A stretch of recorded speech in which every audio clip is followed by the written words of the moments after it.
Nā mai, haere mai, welcome everybody, and thanks for coming along to this presentation of the New Zealand Society of Genealogists. Tonight, Megan Whitlock is going to take us through the NZSG website. So Megan is our Director for Education, and she knows lots of things about lots of things, and one of the things she knows lots about is our website. So I am going to pass over to her to start her presentation.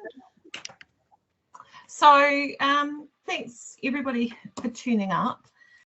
We actually have an amazing resource in this website, and Sarah has done a huge amount of work along with Jan and various other people in making it more and more well structured and actually easier and easier to find your way around.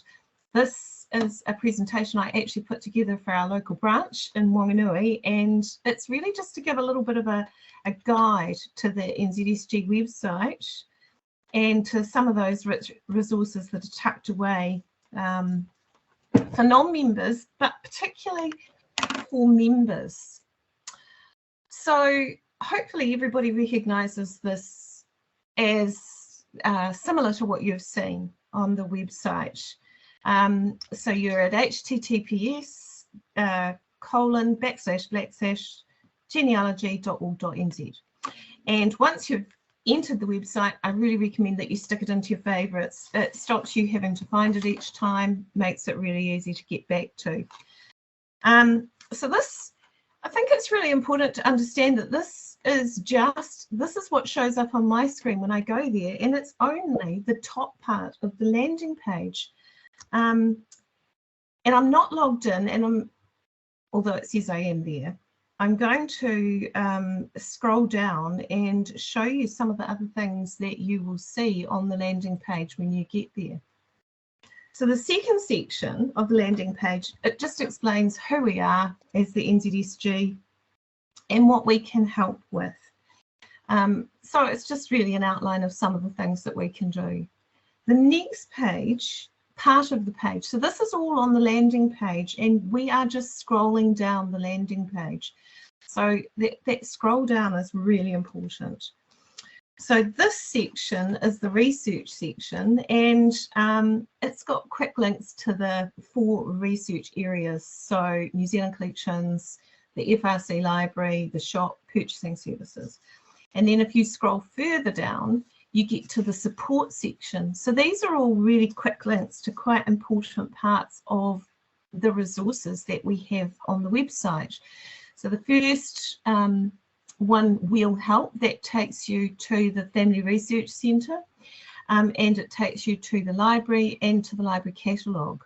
So that's a really useful one.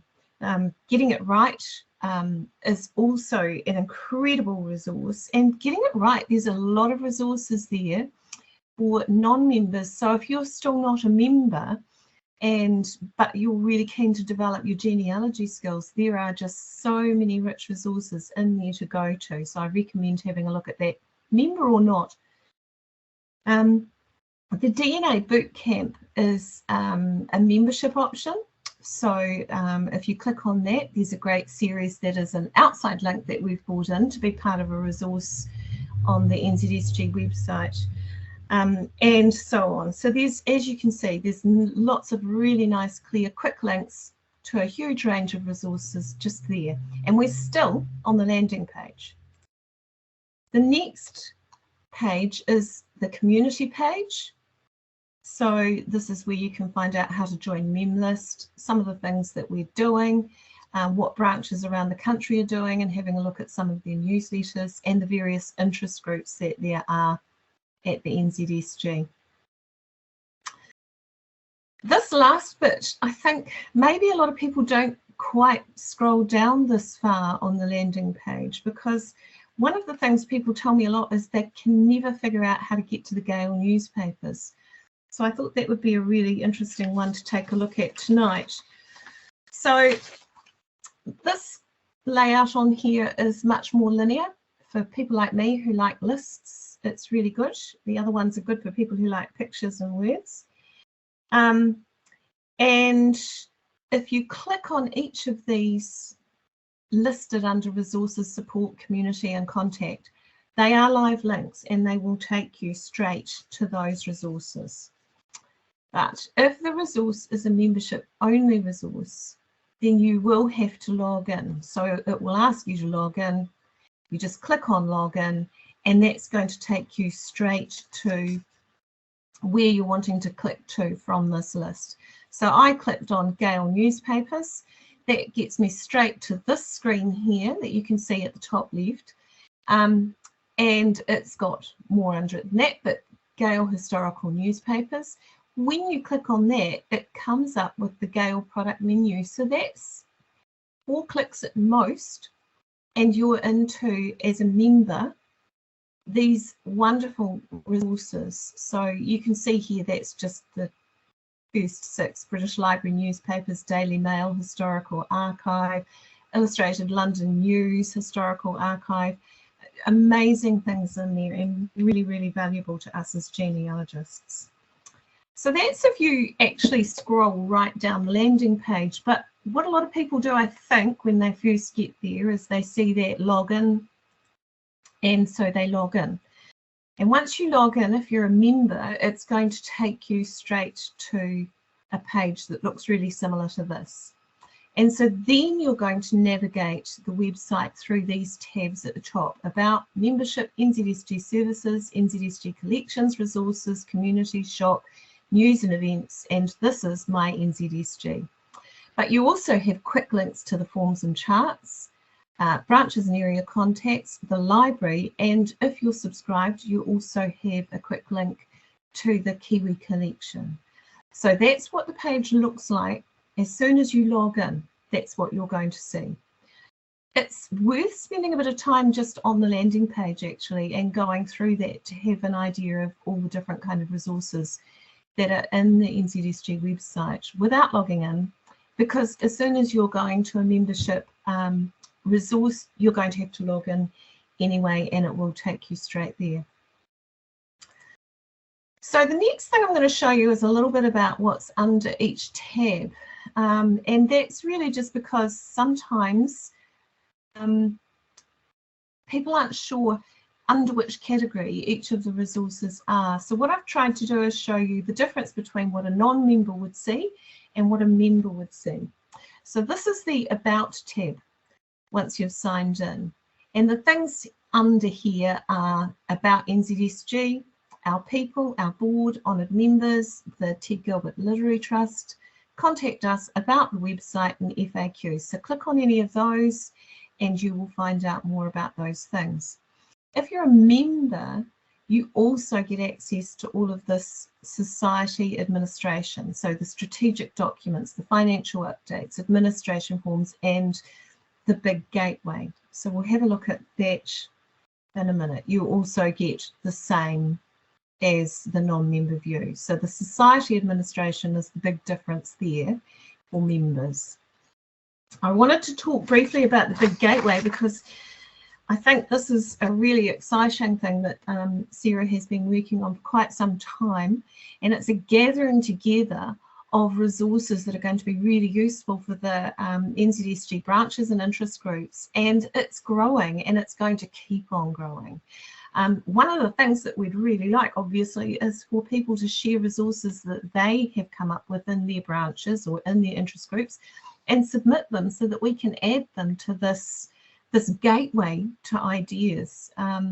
One of the things I really like, I don't know about all of you, but when we sit at our branch meetings, we're often racking our brain for what should we do for our next meeting. So I'm very excited to see this slide here with meeting ideas, which has got ideas for different meetings. There are even presentations that are actually there ready to go.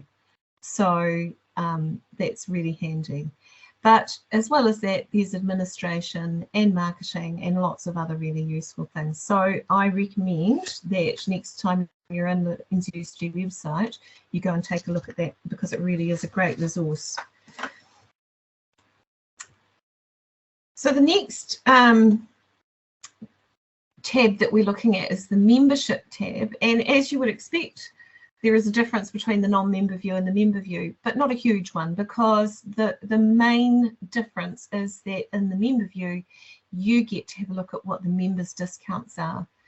So non-members, membership benefits, membership types, join, membership renewal, donations and bequests. The members' discounts will update regularly as new discounts come through. So it's one of those pages that it is really worth just keeping on visiting and having a look at. So do take note of that one. The NZSG services, when you are a non-member logged in, you'll see the Family Research Centre, NZSG Library and the Library Catalogue. And now you will also see the digital archive. But you can't use those resources for free or low cost if you're a non-member. But there are processes to go through to use them. There's just a cost attached. If you're a member, not only do you get those 4 sections, but you also get research services through the Family Research Centre and purchasing services. So we'll have a quick look at those. I just wanted to remind you that the library at the Family Research Centre is just a huge resource. If I just look at some of those numbers there, we've got 65,000 itemised resources, 2,000 published family histories and 400 metres of shelving containing books relating to family history and genealogy. It really is a specialist genealogy library, which is so worth checking. There is a postal service for borrowing. Don't be afraid of using it. It might take a little bit to get your head around, but once you have, it's such a useful resource. And there are really good instructions on how to use it. So if you want to find something in the library, then you're going to go to the Library Cat. Now you can go to the Library Catalogue whether you're a member or a non-member. So if, as you can see on this non-logged in page, we've got a button here that's guest access to the Library Catalogue. And it's got information on how to borrow as well. Members, if you remember at your dashboard, once you've logged in, you can go straight to the library from there. When you go in through the guest access, it looks like this. So it tells you how to search. You can scroll through the images up here for different resources that are in the library. There's also a little guide on how to use it. And then there's also digital resources. So the digital resources were a members only resource, but I noticed when I was looking today that that is now accessible to non-members as well. But I think that it's probably just a limit. I didn't have time to explore that one fully. There is a slight change there. The film reader service is back on track, and there is there's information there so that you, while you cannot remotely view it at home, there is an alternative that can be offered to you. And if you're a member, again, it is free of charge, so please do use that.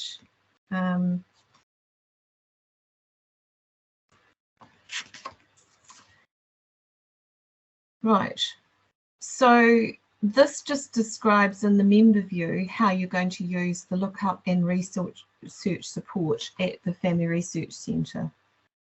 So I've had a bit of experience using this, and what I have found is that it is a really, really great resource. When you email through the lookup service and ask for information, one of the things that I think is amazing about it is you haven't got a machine filtering the information that you're getting at the other end. There's a person. And what people do, especially genealogists who are interested, they think a little differently, and sometimes they'll come back to you with information and say, well, this was interesting and it's what you asked about, but actually this is interesting as well, and you might not have seen that. So it's a great service. It's a really good service. Then there's the New Zealand Land Research Service, which is for each of these parts of different resources, there are gen guides for you to go and download, and they give really good information on how to get information and how to find information through just giving you information on what you have to do. Sorry about that, got tied up in that sentence. So it's worth going to the Gen Guides page and actually having a look at the leaflets that are there and finding out more about how to use some of these resources, because actually going into all of them in a presentation is just huge. So one of the really big tips I would give you is just get in there, find a section, decide what your mission is that day to really come to grips with on the website, and then go and really explore it. The same as we would do with our own genealogy research. I know that that's what I do. I set a research goal and then I really go in and hunt it out. NZSG members, this is another slight change, so I've got it as it is now. The purchasing services have been slightly changed because most people have been able to access most things on their own, but we're still offering the GRO's certificate purchasing service and the Scottish certificate purchasing service for people who are having a bit of difficulty with the whole negotiation of international purchases. So that can still be done if you're a member through the NZSG. And as well as that, just let me look at my, sorry about that. We've got under collections for a non-member view, we've got the records collection and the Kiwi collection. Obviously there isn't access to each, but there is a description of what they are so that you can figure out what you want to do and see if it's what you would like. When you're a member though, the list is quite comprehensively different. This is one of the things that really makes the difference for you as a member. And if you look under here in the collections, we have records collection, Kiwi collection, which is a subscription service. So it's another $50 a year, or you can do a monthly subscription for $20. NZSG certificates, first families, pedigree registration, pre-1856 New Zealand marriages, Griffiths illegitimacies, funeral service sheets, New Zealand cemeteries, obituaries, school records and members' interests.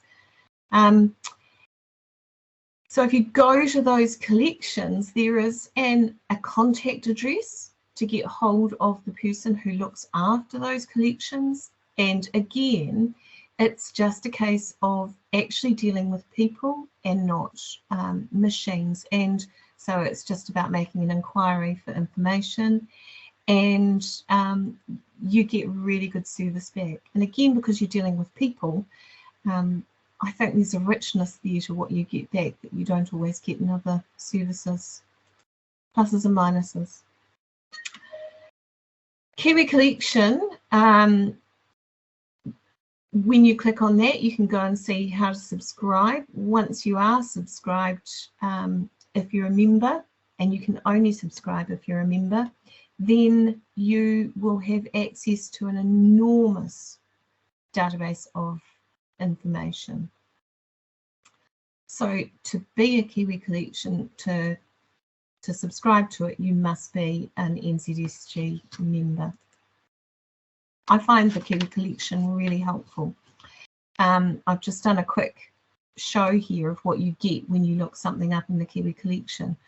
So I was looking at my great-grandmother Maud Evans, and I decided that I'd put between 1895 and 1933, which is pretty broad. And there were 48 records there that were attached to her. I know here, Sarah Maud Louise, that is absolutely her, but I can also see some school inspector returns here in 1899 and 1900, and that's useful for me because I wasn't quite sure when she moved from one place to another. So then when I go into that, firstly, I can match up Sarah Maud Louise and Michael John Hall, who was my great-grandfather, and that gives me a decent amount of information about their wedding. But then also I can take a look at where she went to school. So she was in Rongamai in 1899 and 1900. So I know that she didn't leave before the end of 1900. Then I can go to our collections, archives, and actually find those school inspector returns. So one of the things about the Kiwi collection is it's a really good funnel for finding where it is you need to research, and then you can go off and find those things or contact the contact person in the Kiwi collection. But some of the information in there is also really detailed. So this is my Uncle Bill, and this is a newspaper classified entry. The date of the entry was 15th March 2011. He died then. His death date is here, and also where he died. So sometimes in there, although it is a database as opposed to access to original records, there's a lot of information that you can use, and I find that resource absolutely invaluable. I would use it most days. The certificates, if you have some certificates at home and they're not relevant to your research, then we would love to add them to our certificate collection. People have done that over the years, and it's amazing how many certificates are there, and incredibly useful and accessible for us if you're members and if you contact the certificates collections officer. So it says here there are 1,056,000 entries in the index, and it's continuing to grow in the Kiwi collection. So the pre-1856 New Zealand Marriage Records collection is another members-only service, and it has information about marriages that took place in New Zealand before civil registrations, which a lot of us will be really grateful for. And it contains the only complete matching of brides and grooms from the Registrar's General Index pre-1856. So that is also incredibly useful. This database, it actually combines those Māori mission records. So a lot of us who have been looking for Māori entries, births and things like that, marriages, sorry, we can find them in this collection, hopefully. So rather than going through all of those other resources, what I've done is just made a bit of an overview here. So if you go as a member, if you go into Getting Started, you've got the Getting It Right series, you've got Getting Right case studies, best practice, sources, forms and charts, and the Gen guides that I was talking about earlier. So that's Getting Started. Under local resources, you've got the district keys, the 1918 flu pandemic, Old Auckland provincial deeds, 1881 to 2008, local authorities, cemeteries and New Zealand websites. Overseas resources, we've got the UK archives, Gale newspapers, so this is your alternative pathway into the Gale newspapers, country codes, England jurisdictions, 1851, and overseas websites. And then other resources, DNA Bootcamp, DNA Your Results, video and audio presentations and written presentations. Other resources just doesn't really do justice to all the stuff that is in there. It's so worth going and having a look. If you go in as a member to Getting It Right, the first thing you'll see is a set of images that are beginning of video clips. So you can click on that and that's going to show you a video on how to start your genealogical journey. And if you look at under starting your genealogical journey, then what you'll find is actually there's even another layer of resources under that, where to start, keeping organised, and a lot of people ask us about this.